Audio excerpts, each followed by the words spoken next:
49ers Buccaneers, the next game we're touching on here. Another walk-off win that we get to talk about here. The 49ers take down Tampa Bay in their own house in Tampa. Let's take a look at the top 5 graded San Francisco 49ers in this one. Rookie guard Dominic Purdy with an 83.4 overall grade. Tight end George Kittle continuing to have a fantastic season, an 82.9. Cornerback Renardo Green, another rookie in the top 3. We'd love to see it, 82.6. Offensive tackle Trent Williams, an 80.6. And wide receiver Jauan Jennings, a 77.8. Brock Purdy in this one, a 64.5. On the other side of things for Tampa Bay, they're also highlighted by a rookie in the number 1 spot. It's running back Bucky Irving with a 74.7. Safety Jordan Whitehead with a 72.8. Linebacker KJ Britt with a 71.2. Defensive tackle Kalijah Cansey with a 70.4. And then cornerback / safety defensive back. They use them all over the place. Christian Izzian with a 70.3. Baker Mayfield in this one, a 59.5 overall grade, which does include the stiff arm 4th down conversion of Nick Bosa, which is just going to go down as one of the most insane plays that you're going to see this season. What was the stat that told the story here for you? Okay, so first, the Niners probably, considering the way it went, they should have won by about 20. That's just being real. The Bucs stay in it, and the Niners missing kicks and all of that. 3 missed field goals. This is a game. I don't think the score indicates really how wide this game could have been, and the fact that the Bucs tied it. Props to them and Mayfield making the plays, tying the game up there. But it was ugly, and I think with the Bucs, what you're seeing is they don't have Mike Evans and Chris Godwin, so there's just no explosiveness whatsoever. Their longest play of the day was 15 yards. Baker Mayfield had a 4.4-yard average depth of target. Their wide receivers had 4 catches for 28 yards. Your 3 leading receivers are Rachaad White, Cade Otton, and Bucky Irving. And Irving, look, great player. He could even, you could even call him the best rookie running back so far this year. I think he's up there. But I think 215 total yards for this team and only 4 explosive plays all day. None of them over 15 yards, and the other 3 were run plays from Irving. There's just nothing there right now. Without Evans and without Godwin, they can't create explosive plays, and I think everybody on opposing defenses knows it without those 2 guys. They need Mike Evans back in the worst way. I believe they're going to have one more game and then a bye week, and then they'll get him back. Is that right? I think so. I can't remember looking it up off the top of my head. It was something along those lines that it's either one more week or whenever it is after their bye week, they're getting Evans back, and that's the only thing that could save them right now because they are not explosive on offense at all. No, they have the bye week next week. So okay, the Niner game was the 3rd game. This is supposed to be the week that they were getting to without Mike Evans, and they're hoping to get him back in week 12. At least that was sort of the last report that I had heard a week or so ago. So we'll see if they end up getting him back. Honestly, Dalton, though, I hear what you're saying. They definitely have a lack of explosiveness on offense. It's true. I'm not taking anything away from that. Defense is bad.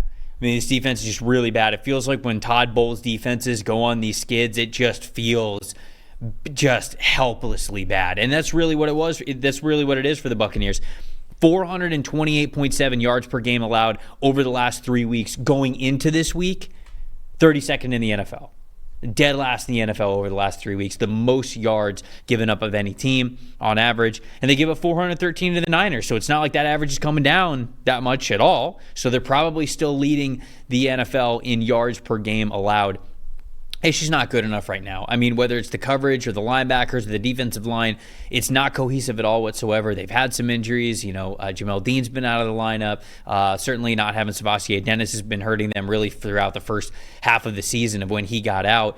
And they just don't have a lot of juice at edge rusher. And I think for this team, it's really disappointing because if Chris Godwin and Mike Evans don't get hurt, I think that maybe they're buyers at the deadline. Jason Light typically doesn't like to do that. He doesn't like to trade his draft picks. But the Bucs were at a point entering, what was that, week 5 against the Atlanta Falcons where they were really in the driver's seat. And then they had the shocking loss and the giving up over 500 passing yards to Kirk Cousins on Thursday Night Football, and that's kind of a punch in the mouth, but that ended up being a precursor to what we have seen really since then, and that is the defense playing terribly, and now the offense is not able to punch a little bit higher because of the lack of explosiveness that you mentioned there. So to me, the stat that tells the story continues to be that this defense is not good enough. Yeah. It is not good enough for this team to win football games. And even if Mike Evans comes back, that's the part that has to change. And I think that that's the part where Tampa Bay will continue to have a disappointing season. It looks so different than what it did 5 weeks ago, because 5 weeks ago, even going into that Thursday night football game, it looked like Tampa, sorry about hitting the mic there,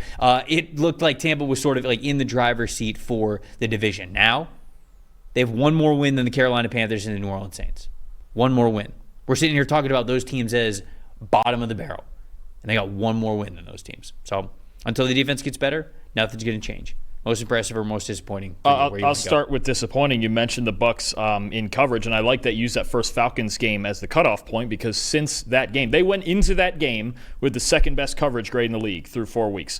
Since that game, they have the worst coverage grade and worst EPA per pass allowed. And, you even see in a game like this, Zion McCollum, I believe, had a coverage grade somewhere in the high 20s. I mean, even the guy who had been their best coverage player all year is now struggling, and it's just a team-wide thing. So their coverage has been struggling, and a guy they struggled to cover in this game was Jauan Jennings. And look, I know it's a big blow to lose Brandon Ayuk. Your football team does not get better when you lose Brandon Ayuk, but to have a guy like Jauan Jennings step up, 7 catches, 93 yards, 5 of them went for first downs. The big run after catch down near the end, towards the end of the game there that set up the game-winning field goal from Jake Moody. I think this is somebody who has made a lot of clutch plays for the Niners this season. I think he's going to continue to do so. Also, shout out Ricky Pearsall for his touchdown. Was it in the first half of this game? I think these are two guys who are going to make up for the loss of Ayuk just a bit. Look, Ayuk's one of the best receivers in football. It does suck that they lost him for them, but these two guys are guys that can step up. I think Jennings has been doing it almost week in and week out. He's a really clutch player for them. I think he's going to continue to produce. Jennings is awesome. Fourth quarter, Purdy was also awesome in this game. 2 big-time throws, only 1 turnover-worthy play, a 91.7 adjusted completion percentage, and an 83.7 passing grade.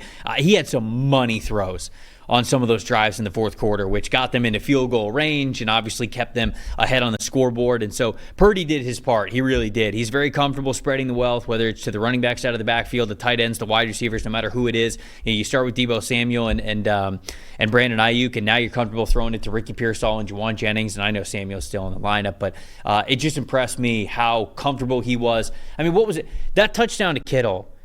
Oh. I don't think there's another quarterback in the NFL that makes that throw. And I mean that both in a good and bad way. One, because he's just unbelievable at timing and touch.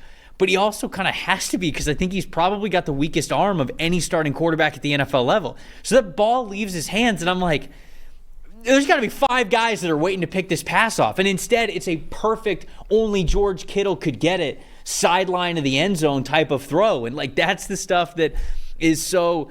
It's so hard to wrap your mind around Purdy being one of the top NFL quarterbacks without that type of arm strength and velocity. But you're right. You're pointing to the head, and that's all what Brock Purdy is, and he showcased that in the fourth quarter. He was very clutch for this team, obviously got them in position to make a game-winning field goal. And speaking of field goals, that is my most disappointing is Jake Moody. You mentioned that this game probably shouldn't have even been that close, and it shouldn't have been. He missed from 50, he missed from 49, and he missed from 44. I know he made the game-winning field goal, so I want to give him props for that, but you got to have a field goal kicker who's not bringing you down that much with 3 misses in a single game. Yeah, and I think I counted it up. I think except for a kneel down, I think at the end of the first half, I believe every single Niners drive got into Bucs territory. So I mean, they were moving the ball like crazy. Well, that's a Todd Bowles stat that I would believe. You mentioned 413 yards allowed, and I mean, yeah, if you come away with zeros, though, I mean, we see it all the time. That's how you keep teams in games. So it was a problem last year that they were worried about. Moody was a rookie, maybe another year of experience, but this is a game that he hit the game winner, and we'll give him credit for that. But 3 for 6 is that's tough to swallow.